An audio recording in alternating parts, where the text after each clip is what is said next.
Hello दोस्तों। दोस्तों, आज आपके बीच में एक ऐसा विषय लेके आ रहा हूँ जो शायद कईयों को काफ़ी बोरिंग लगे और जो उसके पात्र होंगे, जिनके अंदर वो एबिलिटी होगी, जिनका जो हार्ट है, माइंड है, वो क्लीन होगा, प्योर होगा, वो इसका अर्थ समझेंगे। और समझेंगे तो सही, उसके साथ साथ उनके हृदय में एक रोंगटे भी खड़े होंगे। और मैं इसको बोलने से पहले ही ये बता देता हूँ, जिन लोगों का माइंड आज के इन बॉलीवुड सॉन्ग से वाइब्रेट कर रहा है, या इन जो भी आज सोशल मीडिया में देख रहे हैं, सुन रहे हैं, समझ रहे हैं, उसकी वजह से उनका पूरा माइंड ट्रैफिक से भरा हुआ है, उनके लिए ये निरर्थक है। लेकिन जिनका हार्ट प्योर है, जो प्योर सोल है, और उनके लिए ये रोंगटे खड़ा कर देगा पूरे की पूरी बॉडी में। तो अब मैं इसको बोलता हूँ, मैंने भी कभी इसकी कद्र नहीं की, लेकिन अब मैं इसको समझ रहा हूँ। तो अब इसको मैं आपको पढ़ के बताता हूँ। इसका अर्थ है, ये जो विषय है ये है विद्या के ऊपर। तो कहा गया है कि विद्या ददाति विनयम, विनयाद याति पात्रताम, पात्रत्वातो धनमाप्नोति, धनात् धर्मम तथा सुखम। तो इसका अर्थ है विद्या यानी ज्ञान।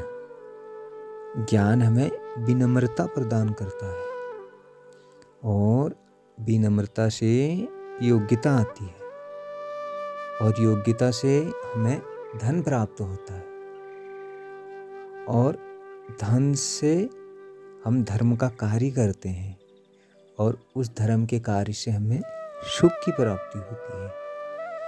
इसीलिए आपने सुना भी होगा कि इस संसार में वही मनुष्य देवता तुल्य कहलाया जाता है जिसका, जैसे एक हंस होता है, उसके पास 2 पंख होते हैं, तो वो हंस एक पंख के बिना कहीं नहीं उड़ सकता। इसलिए एक पंख ज्ञान है, तो दूसरा है कर्म। यहाँ कर्म तो सभी करते हैं, आप भी जानते हैं और हम भी जानते हैं, लेकिन उस कर्म का परिणाम बहुत गलत भी आ जाता है, गलत भी हो जाता है। बिना ज्ञान के अभाव में कर्म तो इंसान कर लेता है, लेकिन वो कर्म काफ़ी निकृष्ट हो जाता है और समाज को काफ़ी हानि पहुंचा देता है। इसलिए उस कर्म से पहले ज्ञान की ज़रूरत है।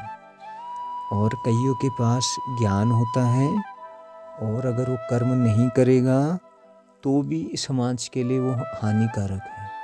इसलिए उस हंस की तुलना की गई है।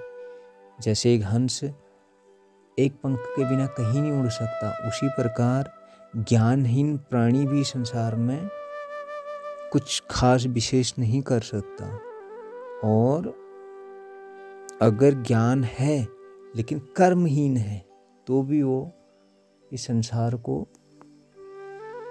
जीत नहीं सकता। जीतने का मतलब संसार को जान नहीं सकता, खुद को जान नहीं सकता, और जिसलिए इस मनुष्य जन्म में आया था उससे चूक जाता है, चाहे वो कितना ही बड़ा ऑफिसर, पॉलिटिशियन, साइंटिस्ट ही क्यों ना बन जाए। तो मैंने ये दोहा पहली बार भीष्म पितामह के मुंह से सुना था, जब वो अपने पिता शांतनु से मिलते हैं। तो उनके पिताजी उनसे पूछते हैं कि, क्योंकि वो गंगा पुत्र थे, उनके पिताजी उनसे पूछते हैं कि आपकी माता ने आपको कितना विद्याधनी बनाया है। तो वो बोलते हैं कि हे पिता श्रेष्ठ, ना ही मेरी माता मुझे विद्याधनी बना सकती है, ना ही मेरे आचार्य और गुरु। इस संसार में विद्याधनी तो एक वो ईश्वर ही है। हम तो सभी विद्यार्थी हैं और हमें आजीवन विद्यार्थी ही रहना चाहिए, क्योंकि विद्यार्थी का मतलब ये है सीखना, और हमें जीवन भर सीखना ही चाहिए। जब हम 10 के थे तब भी और जब हम 100 के होंगे तभी भी। जहाँ सीखना छोड़ दिया वहाँ समझो एक हिसाब से जीना छोड़ दिया, क्योंकि सीखना ख़त्म, जीना ख़त्म। तो हमें हर दिन, हर हफ्ते, हर महीने, हर साल कुछ ना कुछ सीखना चाहिए, और हम आज भी विद्यार्थी ही हैं। तो इस श्लोक का अर्थ समझना ये अपने आप में एक मंत्र है, और जो भी इसका अर्थ समझेगा और जिसकी आत्मा प्योर होगी वो इस श्लोक को पढ़ते ही उसके रोंगटे खड़े हो जाएंगे। और मैं आपको रिकमेंड करूँगा, आप महाभारत में जाइए, वहाँ पर सुनिए उनके मुँह से, भीष्म पितामह के मुँह से, और रामायण में सुनिए, तब देखिए आपके अंदर कितनी क्रांति आती है, आपका हृदय प्रकाश से भरेगा। तो इसको सुनो, समझो, समझ में नहीं आए तो फिर दोबारा सुनो। और हो सकता है मेरी ऑडियो में आपको समझ में ना आए, तो इसके लिए आप गूगल में सर्च कर सकते हो और यूट्यूब पे किसी और की वीडियो या ऑडियो भी देख सकते हो।